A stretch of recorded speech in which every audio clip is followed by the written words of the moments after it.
Semua proyek mangkrak SBY rampung di tangan Jokowi, kecuali satu, ditulis oleh Jaya Surbakti di sewar.com. Banyak sekali proyek yang mangkrak di era SBY yang kemudian rampung di tangan dingin seorang Jokowi.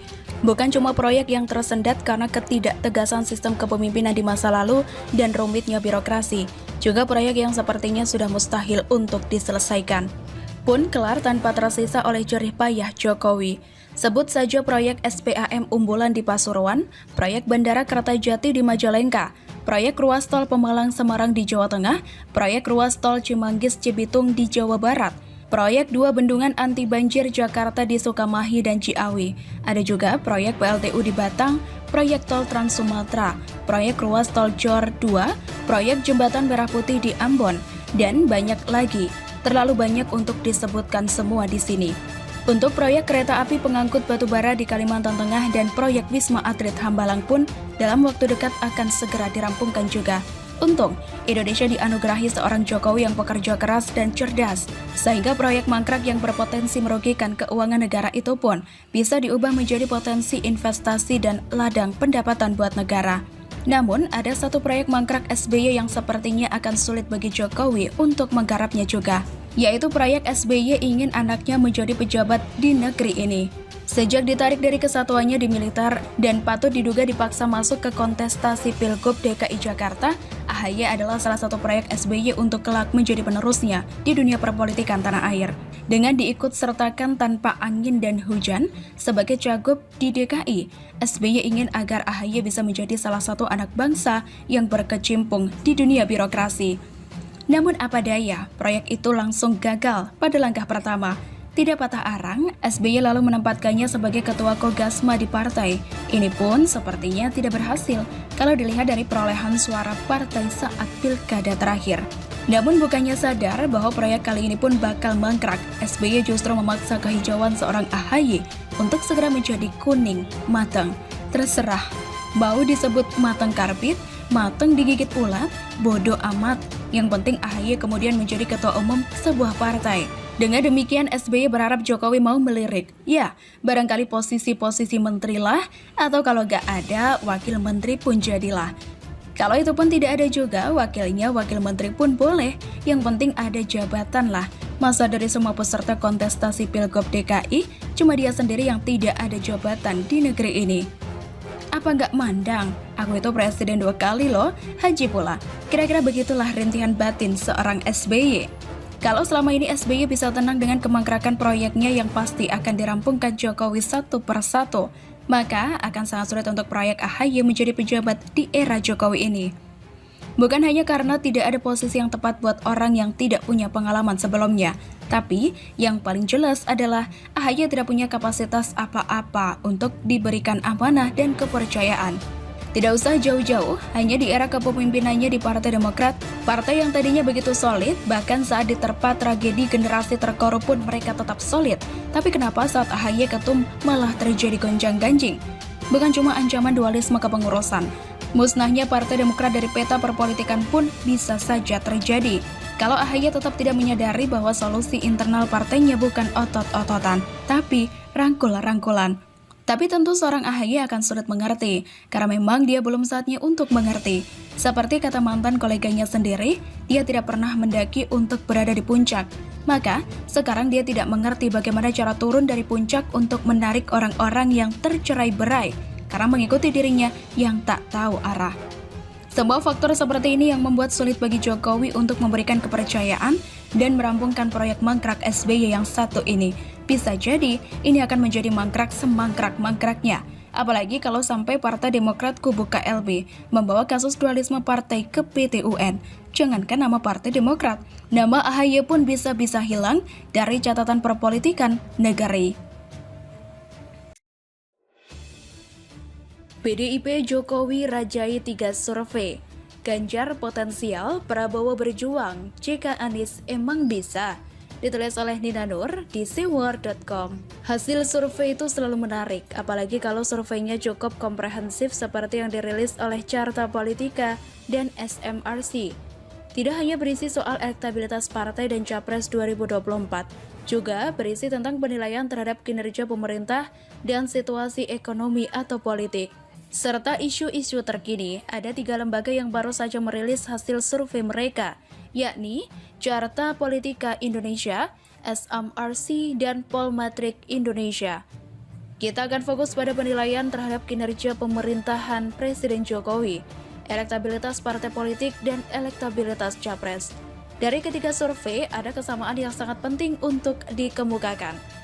Pertama, tingkat kepuasan terhadap kinerja Presiden Jokowi atau pemerintah pusat yang tinggi.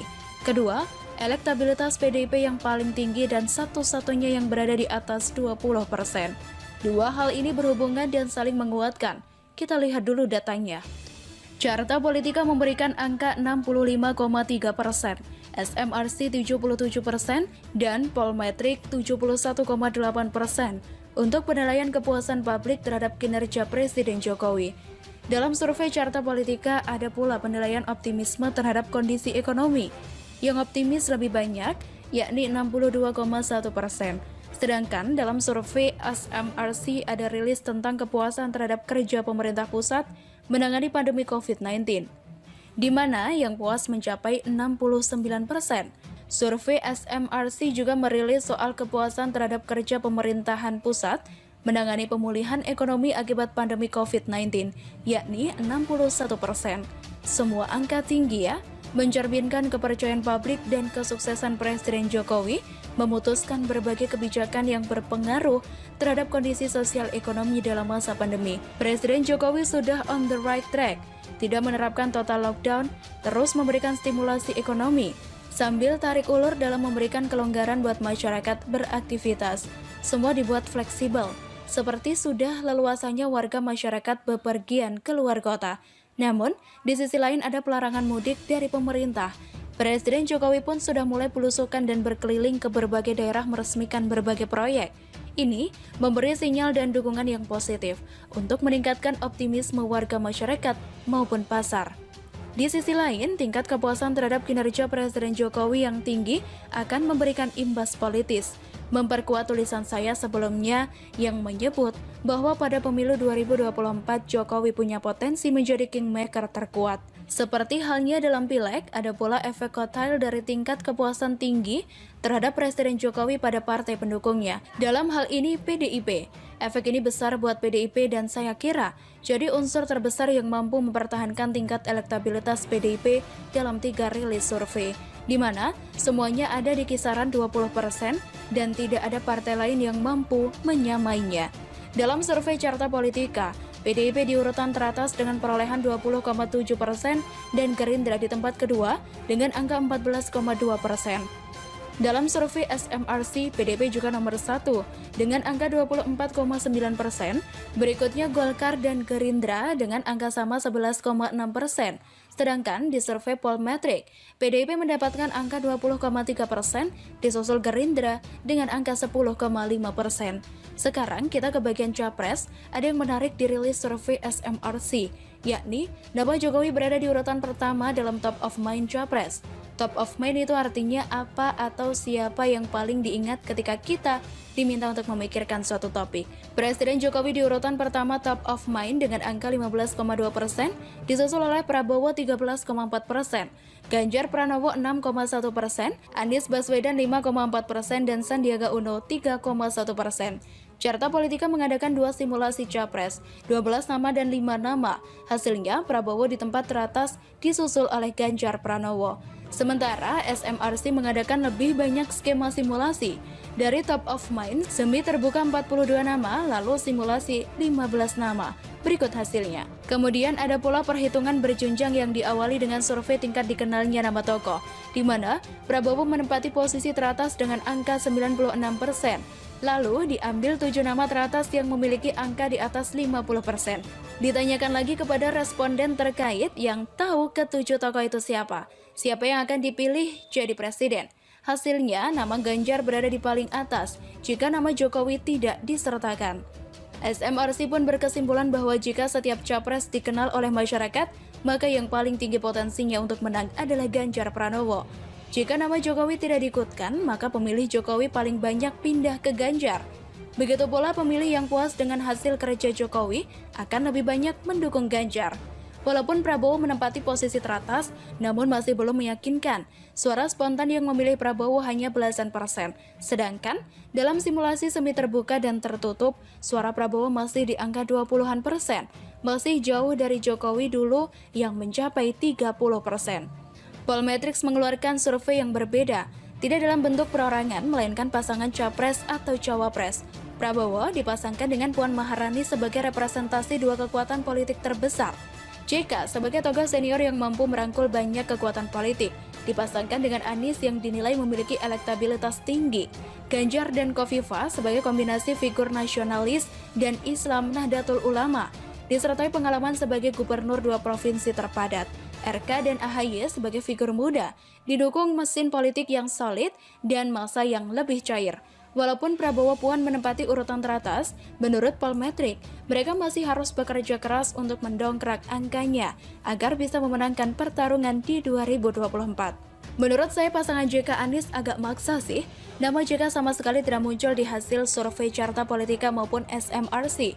Bahkan, di top of mind SMRC, tidak ada yang ingat sama JK ketika diminta memikirkan soal capres. Artinya, JK sangat tergantung pada Anies untuk mendongkrak namanya. Apalagi kalau JK yang jadi capres, bicara soal kinerja namanya tenggelam duluan sama Jokowi. Sedangkan Anies kan hanya bisa menjual kesantunan, seiman, dan tata kata. Andalannya ya hanya politik identitas. Oke, kita lihat lagi perkembangannya ya. Selalu dari kura-kura. Seru